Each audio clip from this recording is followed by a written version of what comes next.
notre laboratoire de recherche et qui ont fait part d'un certain nombre de projets, que ce soit à l'échelle nationale ou à l'échelle internationale, et qui ont donné lieu à pas mal de productions scientifiques, notamment des publications, mais aussi à travers des ouvrages co-dirigés. J'aimerais bien commencer mon intervention par ce qu'a dit durant les années 40 Michel Fournier, ce qu'il mettait dans la bouche de son jeune berger. À travers d'abord, on n'a rien, mais on est manqué de rien. C'est ça une oasis. À penser que c'est un discours paradoxal, mais la réalité est tout à fait autre.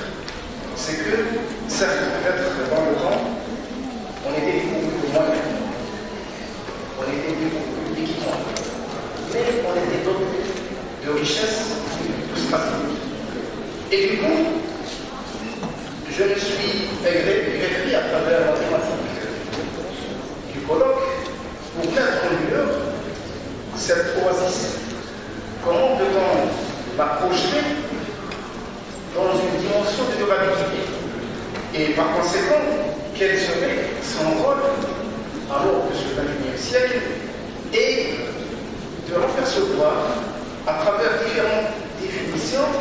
L'agronome tel que je suis, il l'aperçoit comme étant un agrosystème le plus achevé à travers des systèmes de culture aussi diversifiés, une polyculture entêtée à longue de l'année, alors que l'écologiste l'appréhende comme étant un véritable écosystème où une véritable biocénose est incluse, un écosystème qui fait face à cette vulnérabilité du milieu, alors que le sociologue il l'aperçoit comme étant un milieu humain, là où nous avons affaire à des us, à des pratiques, à des traditions, à des relations entre communautés, alors que l'économiste l'appréhende comme étant une unité d'accumulation qui devrait lui procurer une plus-value, et l'aménagiste l'aperçoit comme étant une terre viabilisée, alors que l'architecte il appréhende à son tour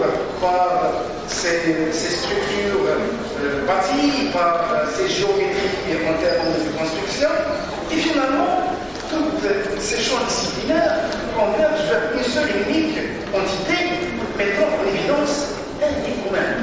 Et humain, dans sa définition la plus élargie, la plus fournie, c'est un ensemble de terres entreprisées, finalement exploitées et habitées par l'homme. Et du coup, cet espace, autant qu'il désigne un niveau de vie quotidien, à travers des pratiques quotidiennes, à travers des relations en termes d'aspects culturels, à travers des activités économiques, que ce soit des produits et des services, des commerces, mais aussi tout ceci est lié à la présence de l'eau. L'eau finalement a fini par éponger cette activité, cette immensité spatiale en Algérie, là où nous avons pratiquement 80% du territoire algérien est dominé par le Sahara, et finalement l'oasis en tant qu'ensemble, en tant que système agro-économico, écologico, architectural typique. Et ainsi se greffe la quadruple dimension humaine. On s'approprie l'espace, on l'exploite, on s'installe auparavant, on l'exploite et on le fait fructifier par rapport aux produits et par rapport à ses services. L'immensité spatiale en Algérie, pour beaucoup de gens, considérant que cette immensité spatiale ce n'est autre qu'un milieu répulsif. La réalité est tout à fait autre. C'est que nous assistons et nous assistons à différentes régions agroécologiques qui ont gouverné et qui ont traversé l'histoire de ces régions à travers la nourrissance de civilisations agraires, mais aussi à travers la nourrissance des relations avec son monde environnant, qui fait en sorte que le dénominateur commun de l'oasis demeure le palmitacier. Et du coup, différentes régions agroécologiques, en nombre de 13 régions agroécologiques, finalement 13 entités et qui font en sorte que ces oasis, là où il y a des relations économiques, là où on produit, là où on échange des produits, là où à traverser quelque part les caravanes journalières pour nouer ces relations entre systèmes de production fort différents. Et du coup, ce sable, ce minéral aussi immense a fait en sorte que c'est grâce à nous que nous avons pu éponger, effacer cette aridité à travers la diversité de pratiques. Finalement, de donner naissance à des systèmes ingénieux par l'entremise de systèmes séculaires. Je reviendrai. Ceux-ci répondent d'une manière ou d'une autre à un contexte. Lequel contexte saharien n'est plus, ou bien n'a pu être résolu qu'à travers l'agrosystème, qu'à travers le système oasien. C'est une réalité du contexte. Cette réalité du contexte n'est autre qu'une réalité d'acteurs. Finalement, on a su composer, on a su rivaliser par rapport aux conditions du milieu aussi vulnérables les unes des autres. Cet état de fait en sorte qu'au pays émerveillé, qu'on a géré des paysages aussi paradisiaques les unes des autres, en passant des oasis d'oued vers des oasis d'excavation, des oasis à sable jaune, des oasis rocheux, des oasis du sable rouge. Et finalement, cette diversité de pratiques mettant en évidence des systèmes ingénieux séculaires qui ont traversé toute l'histoire saharienne a fait en sorte que aujourd'hui, certes, on passe à différentes. Nombreuses oasis sont finies par disparaître pour donner place finalement à des périmètres agricoles. En Algérie, on avoisine les 19 millions de pieds, à travers lesquels on compte 15 millions de pieds productifs. Et ceci, ces 15 millions, ou ces 19 millions de pieds de palmiers dattiers, recensent près d'un millier de cultivars, de variétés. Et ces 19 millions de pieds s'étendent sur près de 170 000 hectares. Et finalement, il va falloir se positionner par rapport au contexte actuel, par rapport au 3e millénaire. Quel rôle pourrait jouer cette oasis? En se greffant par rapport justement à l'oasis, ce n'est pas uniquement l'oasis qu'on a cette appréhension à l'apostropher, à la simple date, qu'on aurait tendance à consommer de manière périodique, mais encore cet agrosystème qui nous fournit des fruits, des légumes, des produits protéiniques à longueur d'année. Il va falloir la replacer dans un challenge, dans un défi qui fait en sorte que, certes, de manière traditionnelle, de la façon, j'allais dire, ménagère, débattre à travers ces 3 grandes catégories d'actes molles, demi-molles, d'actes sèches, ont toujours donné quelque part lieu à des transformations. À peu près un peu plus de, actuellement les chiffres actuels, plus d'un million de tonnes, toutes variétés confondues, d'année en année, et finalement, il va falloir replacer ceci. C'est qu'en Algérie, on peut manger des dates fraîches durant les froids. Vous avez des primeurs à l'essence et vous avez des dates tardives à la juge. Et vous imaginez progressivement comment on consomme des dates aussi bonnes les unes des autres, mais aussi qui se conservent, mais aussi qui s'y prêtent pour la transformation. Justement, pour ces catégories de dates, quelle que soit leur nature, nous avons des marchés potentiellement preneurs. Et du coup, on doit se référer non seulement par rapport aux produits dates, mais aussi par rapport aux services que devrait nous assurer et qu'on assure aujourd'hui, mais malheureusement qui ne fait pas des rouages aussi diffus les uns des autres, pour mettre en lumière qu'à travers la date, ce que je mets ici, ce sont des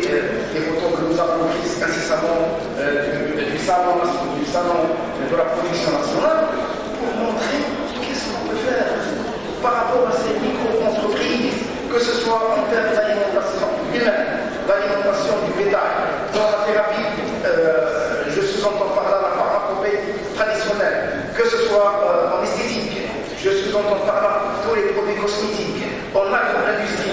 Nous avons pu recenser, à travers nos actions que nous avons données par rapport à nos étudiants, plus de 100 usages. Et qui dit 100 usages, quelque part, mesurant les saveurs de ces produits. Oh, combien sont biologiques. Oh, combien c'est des produits de terroir. Oh, combien ce sont des produits bio. Il va falloir justement se greffer dans cette appréhension des choses pour mettre en lieu quelle dimension, quel défi, quel challenge du système oisien, voire quel on peut rajouter. Aujourd'hui, il va falloir s'accorder une nouvelle vision des choses. Et du coup, en termes de spatialité, tout à l'heure, le professeur Fahim a bien mis en exergue qu'effectivement, il y a un phénomène d'urbanisation, effectivement, il y a un problème de l'oasis au sens du terme, mais il va falloir recomposer par rapport à l'ancienne structure de l'architype oisien. Là où on vit, là où on produit, là où on échange et là où on procède à travers ces transactions et ces tractations à caractère économique.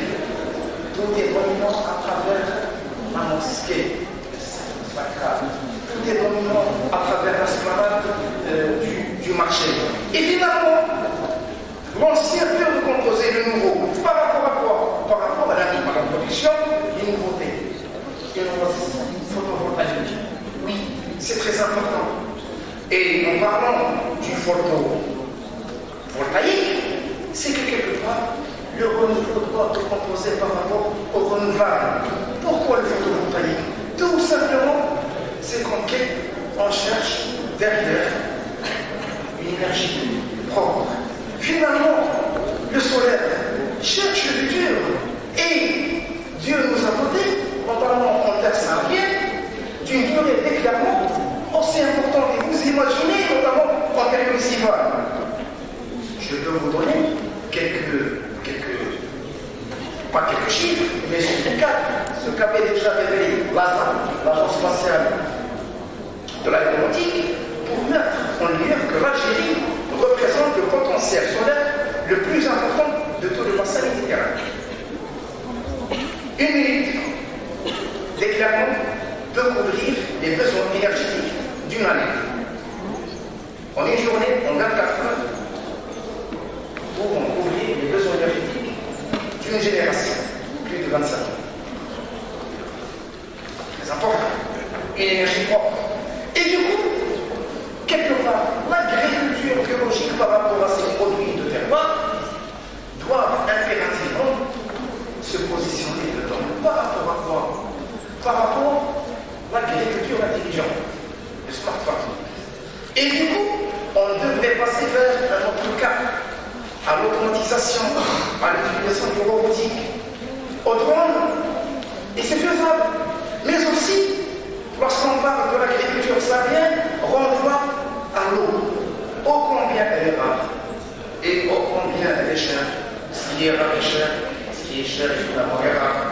Et finalement, par l'entreprise de techniques économisatrices d'eau, à travers la mise en place de capteurs d'humidité, on pourra répondre aux besoins exacts, au moment opportun, pour ravitailler ce que révèle à un moment donné de son cycle biologique la culture. Mais encore de cela aussi, des biofertilisants. Et rien ne nous échappe quelque part à travers l'usage d'utilisation de micro-organismes vivants. Des bactéries, des fixatrices d'azote, et j'en passe. Et finalement là, on se greffe par rapport à quoi? Par rapport aux productions qu'on aurait tendance à prélever, que ce soit en termes de production hivernale, voire estivale, voire production de fruits, voire production de dattes, à longueur de l'année, révérant le contexte d'un produit biologique, d'un produit authentifié, d'un produit naturel. Finalement, cette agriculture biologique ne peut s'inscrire qu'à travers une dimension d'une agriculture respectueuse de l'environnement, d'une agriculture écologique, d'une agriculture propre.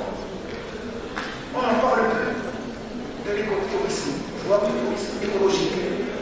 De Journée en passant par l'intérieur jusqu'à l'oasis stylien, vous avez des paysages paradisiaques.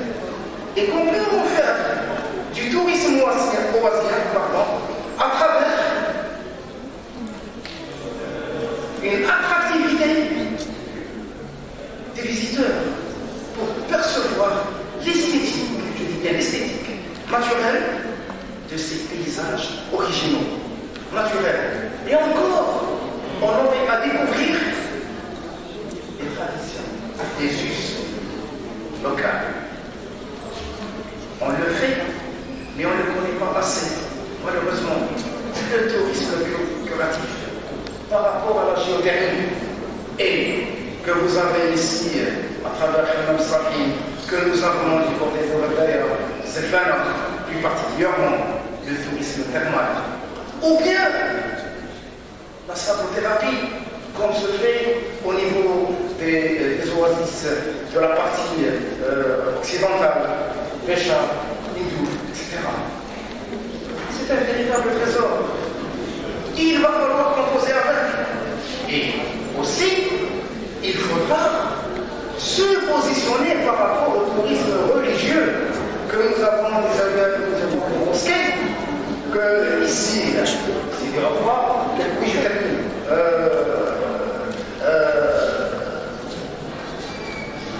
La Zawiya d'Abrah, la Zawiya de Massine, et là, quelque part, c'est, j'allais dire, ces monuments architecturaux, à travers leur véritable patrimonisation sublime, où sont évoqués quelque part ces outils de communication et de dévotion, finalement. La smart oasis, une oasis intelligente, on voit en quoi. Il faut penser, il faut se projeter dans le 2050. Là où nous serons 65 millions d'Algériens. Là où la demande davantage aura à peser sans coût. Là où nos produits, voire nos services, doivent être véhiculés à qui de droit. Comment? Tout simplement par la numérisation. L'essor du numérique en termes d'optimisation de la gestion des réseaux voisins, la gestion et la valorisation des droits de voisins, et voir la simplification de la vie des acteurs. Et du coup, on se greffe dans cette dimension actuelle, dans cette dimension de la technologie qu'il va falloir mettre en lumière. Finalement, l'oasis d'aujourd'hui, plus que demain, elle doit s'inscrire à travers cette triple dimension, en termes de sécurité alimentaire, en termes de débouchés à apporter, mais en termes de plus-value. C'est une véritable révolution verte, c'est une véritable révolution multidimensionnelle. Et par voie de conséquence, je termine par rapport à ce qu'avait révélé Michel Tournier, mais moi je dirais que l'oasis de demain, on a tout et on aura tout, pas de problème. Et Gustave Bachelor a dit quelque part quel sera le devenir. L'oasis, l'écoumène oasien nous interpelle plus que jamais. Qu'est-ce qu'on en fera du demain? Plutôt, que doit-on réaliser à travers l'écosystème oasien, à travers l'oasis, à travers ce cadre de vie, à travers cette quantité économique, mais disons à travers l'écoumène. Le véritable défi, c'est à relever par rapport à la convergence de toutes ces sphères pour faire rectifier l'oasis de l'environnement. Et je vous remercie de votre